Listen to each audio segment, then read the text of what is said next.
Welcome to another episode of The Dissection. There was a bit of a tug of war for the first witness between the Commission of Inquiry and the Adhoc Committee, which are both dealing with the allegations that were made by General Mkhwanazi. The tug of war was over who would get General Mkhwanazi first. Both wanted him first, but it looks like that has been resolved. The Adhoc Committee had resolved that General Mkhwanazi would be its first witness, but they moved a little bit slowly through the preparation of the terms of reference. Took a bit longer than it should have, to be quite frank. And as a result of that, the commission has been able to leapfrog and reserve General Mkhwanazi as its first witness. So while the ad hoc committee may not get General Mkhwanazi first, they did resolve on something that I think is very major. They resolved on a key witness who will be on the list. And I think that may be their most important contribution, actually. When I see that key witness versus Soul, versus Malema, it's not going to work. We're going to see something there. Something's going to come out of that process. I'm going to talk about that. So having said that, it's not all lost is basically what I'm saying. I also think that the ad hoc committee may end up being the most influential in the short to medium term. And I'm going to talk about that more later. As things stand, there are three processes. Number one, the policing process. In this process, General Mkhwanazi and the political killings task team are trying to actually arrest all the people who they've been investigating in those 121 dockets. This is why the dockets and whether they are going to be frozen or ongoing mattered. The policing process, the police wanted it to continue. They wanted operations to continue. The reason why all of this even came to a head is because somebody tried to interfere with the policing process. Somebody complained that they were being harassed by the task team. That person was either Matlala, or it was Molefe, or it was both. They complained to Brown Mkhwanazi. Brown Mkhwanazi took it up, and then Kunu then said, listen, he's disbanding that task team. So the task team and its perspective are, we were close. We were closing in on all of these people. We want to be able to finish that work. We've been at it for years. So that's the policing process. The second process is what I'm going to call the presidential process. The president has appointed this commission of inquiry, the Madlanga Commission of Inquiry on the Mkhwanazi allegations. This is a process that is being run by the lawyers and will likely take an extremely long time. If you look at the Zondo Commission, that took 4 years, 3 years later, 7 years in total, nothing has happened. And also, that has a large risk that the findings, the reports, will sit on the president's desk.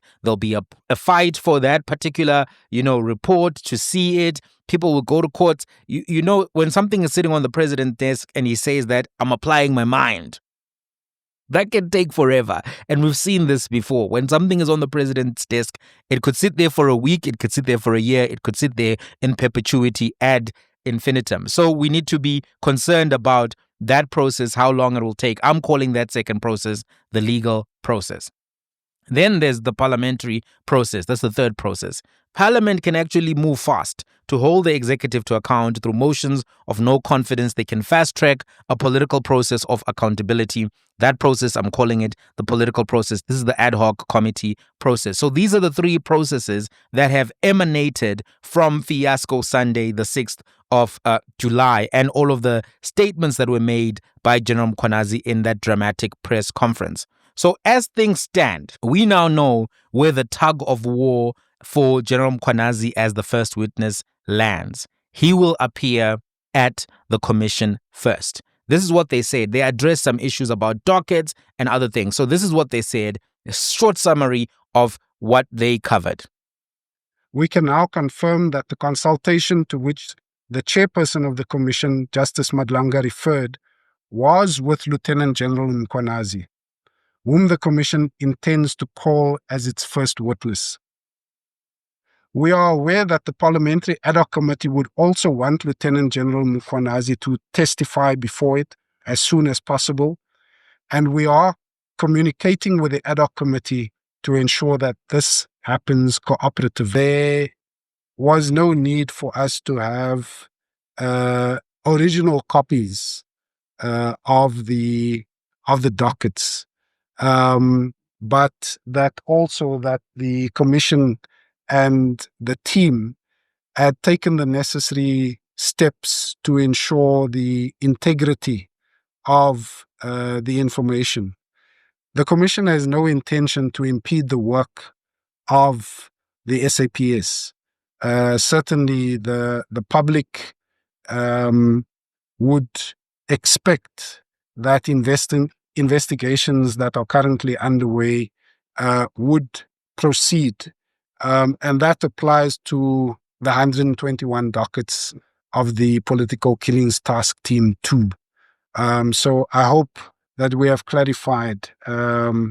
We do not intend to meddle in the work of the SAPS, particularly with regard to ongoing investigations. But that matter of the 121 dockets was also addressed and resolved by the Minister of Police and the National Commissioner of SAPS. So there we have it. The general will appear with them first. The dockets that they will be working on will be copies. The cops can continue with investigations and potentially arrests throughout the whole commission process. None of what is presented at the commission will be sub judice, meaning that other processes which are ongoing, witnesses will not be able to come there and say, well, I can't answer this question because the commission is dealing with my testimony, or I can't respond to this because it is now sub judice. That will not apply here. Whether they appear at the commission, whether they have to go into a police interrogation, they will not be able to hide behind the finger of the commission. So that's where things stand right there. So in a way, this is a victory for the task team. They can continue their work. And I think this, what we saw today, and this announcement that Mkhwanazi will appear first there was part of the compromises that were made in the negotiations between the Minister of Police and the police commissioner. I think there was that concern articulated by the president that don't undermine the commission. But the cops were like, yeah, but we need to investigate. We need to bopa wonke umuntu. Bopingane bopa. So it looks as if that was the compromise that was made. So having said that, the loss of the first public testimony by Mkhwanazi will be viewed by maybe members of the ad hoc committee as a bit of a setback. But I think that's only a short-term issue. That's only a short-term issue. And I think they'll view it that way because they are rushing to finish on time. They're also competing for attention, right? And I think it's understood right now that this whole moment can be a political legend maker. So if you're a politician, you understand that what you do or don't do during this Mkhwanazi allegation process will have a bearing on how the public views you, because this issue has captured the public imagination in a significant way. So I think that's why Parliament and the politicians were trying to get this guy first. Not all of them. I think there's some people in that committee who are happy that he's not appearing there first. But for all of the other people, I think they wanted him there first. They wanted him to get on the record. They wanted to have that premiere, that exclusive, so to speak, to the oath testimony of Mkhwanazi. And maybe in that testimony, whatever he's adding will be so explosive that then that becomes the main arena for the public to go and watch. In the way that, during the Babaga Tutuzani and Pay Back the Money years, Parliament was one of the most watched, YouTube channels because of all of the drama that was playing out there. So it's a major political moment, and there is a battle for attention. And that battle of attention affects how the public opinion will be moved and what the public will think, what they will focus on. And the Parliamentary Adhoc Committee would have loved to be the one setting that agenda, that line of focus, right? Realistically, there's attention here because the process that gets the most attention will end up being the one that probably shapes public opinion the most, because people are not going to watch a repeat, a duplication necessarily if those processes become too similar. So there is an appreciation by the politicians that they could lose audience if people feel that they've already heard Mkhwanazi at the commission. But I think it's not as bad as I've already made it seem to be, even on their front. I think they'll still be able to get attention. So There's something that happened in the ad hoc committee meeting, which was held on Friday. They finalized the witnesses who would be appearing in the first batch of the hearings in the ad hoc committee. So they lost. Now we know the first arena for Mkhwanazi, but I don't think it's a significant setback as it seems. I'm going to tell you why. Hear me out. So, number one, I think they will be likely to use what he said in the commission testimony to perhaps reflect on sharper angles, different questions, more probing questions, because it's not going to be the same people and they're going to be listening with a political ear. So that's in and of itself something that is of value. Secondly, I think this is actually the most important, because for me, General Mkhwanazi's allegations are out there. They've been reported on by the media. He spoke about them on the 5th of March in Parliament already. They're out there. But they agreed on Friday to get someone who I think is actually the most important person to get on the record under oath. That's none other than General Bheki Cele, the cowboy. Bheki Cele is significant to this whole process because he was the Minister of Police for most of the duration of this task team doing its work. He knows most intimately, even more than Mkhunu, everything that has been happening in the police, and he can give a version, and it's important for him to give a version under oath. He served as the Minister of Police from February 2018 to June of 2024. 6 years, 3 months, 22 days in total. That's a significant period of time. So if there's any mshiga funny business happening in the police, he's the guy to call in. Originally, when I was watching on Friday for the first hour, it seemed as if they were not going to call Bheki Cele, and I was concerned. I was like, but you need Bheki Cele there. He's important to be there because he was the police minister. He knows a lot of detail. He can speak to the tensions. But something more important even than that, he has to explain his relationship with Vusi Matlala, the cat, who is one of the most important people in this whole saga. Somebody who's been implicated in the Tembisa Hospital scandal. Somebody who's been connected with Morgan Maumela, who's also connected to Penjani Chauke. More on that in a different episode. He is the Hosh Curry father whose Hosh Curry mama toppled this whole syndicate and brought it to our attention. He's the one who was winning major police contracts worth 360 million. He's the one who had the AK-47s, which have been implicated in the ballistics in a lot of these murders of the DJs, etc. So that person, Vusi Matlala, Bheki Cele has to explain, because critically, on the day of Vusi Matlala's arrest, he received 10 missed calls from Bheki Cele. Why were you calling the man? Why were you calling the cat? That's an important question. Even more critically, Bheki Cele stayed at Vusi Matlala's penthouse. Even more critically, Vusi Matlala referred to him as a business partner and friend. So the fact that the ad hoc committee, Malema, is going to be going toe-to-toe with Bheki Cele, Cameron, you've got the other lady, Glenys Breitenbach, from the Democratic Alliance in that committee, going against him. All of the MK guys, quazzing at a high level of quaz. The quaz velocity there. We are going to find out what's going on. That Bheki Cele testimony for me is more critical than the Mkhunu testimony, although it's important, and anybody else, Sibia, whatever. Let us hear from the general himself, Bheki Cele.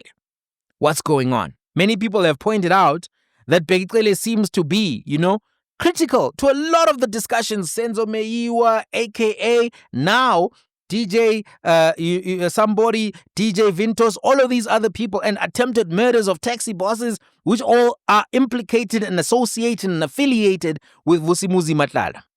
So Bheki Cele now will be able to explain, account, and give an answer with a hostile committee that is not going to give him a pass. We may get to the bottom of a lot of things, even if Mkhwanazi is not appearing there first. Remember, the committee hasn't even resolved or given us clarity, not the committee, the commission hasn't given us clarity on its witnesses aside of giving us General Mkhwanazi's first appearance, and they may take a longer time. So I think right now, the committee must get its ducks in a row, do Mkhwanazi fast, because whatever he'll say will already have been said, and then put Bheki Cele number 2. That's what I would do. I'd put him number 2. And then I'd schedule Mkhwanazi to come back. Because there's no limit, right, to how many times he can testify. Let him come back. Add additional detail. There's a lot of people they need to call. Brown Mkhwanazi is an important person that they need to call. There are several people here who've been mentioned multiple times who need to be called. Hey, invite the president of Lesotho. Let's see, Prime Minister of Lesotho. Let's see if he'll come through. He won't. But Mr. Sam also has to account, right? He has to account somewhere, somehow. Anyway, that probably will happen within the Lesotho parliamentary process. They've already asked him some questions. I mean, if you think about it, people like Julius Malema have shown that they can ask probing questions in the JSE interviews. Also, he's a crowd puller. So I don't think that the ad hoc committee process is going to be adversely affected by the fact that Mkhwanazi went to the commission first and not to the ad hoc committee, right? I think also MK, they're doing well, but they should consider putting Dr. Mandla Hlophe on this committee if they can. Everyone is doing well. Breitenberg is doing well. This is a make or break right now. This is a make or break. So I think MK should consider putting Dr. Mandla Hlophe on this committee if they can. That would raise the volume, because we all know that when it comes to matters of law, he's one of the most accomplished academically and professionally. So things are moving. Next week, Wednesday, will be the big day, 17 September. Things will be going down. I'll see what I can do about live streaming. I'll see what I can do about doing reactions as soon as possible. I will try to make sure that I come through with the heat to the streets in record time. So I think that now we have clarity. The battle over the dockets has been resolved to a certain degree. It has been resolved. But I want to say, I think that the battle over the dockets is probably what added pace to this race. Things were not moving for a minute there. I was beginning to wonder what the hell was going on. But when the dockets went back to General Mkhwanazi, went back to KZN, the funds for the infrastructure immediately showed up. The energy returned to the presidential process, right? Things are moving now. So there's clearly some behind-the-scenes chess that has been played left, right, and center here. So as things stand right now, parliamentary process, I still think is going to be a major player throughout all of this, because it can move the fastest and it can have political consequences throughout the parliamentary benches because of votes of no confidence and other things that MPs can do, which move quite faster than a commission. We've already seen with Zondo Commission that we shouldn't hold our breath for a Zondo Commission or any commission to give us any answers, right? But I think the parliamentary process should take a major lesson from all of this. They can move faster, and they can move as fast as they want. They can work on weekends, work on the WhatsApp group. This is not an easy time to be a member of parliament, because they have a lot of things that they need to do aside from this. This is an added task. It's an extra match. But it's an important time, and it's a signature issue. It's a legend maker issue. On the battleground, those who seek to be legendary must make legendary plays. Glory is not given on the pitch. It's earned through tenacity, through brilliance, through creativity. It's your opportunity, Adhoc committee members.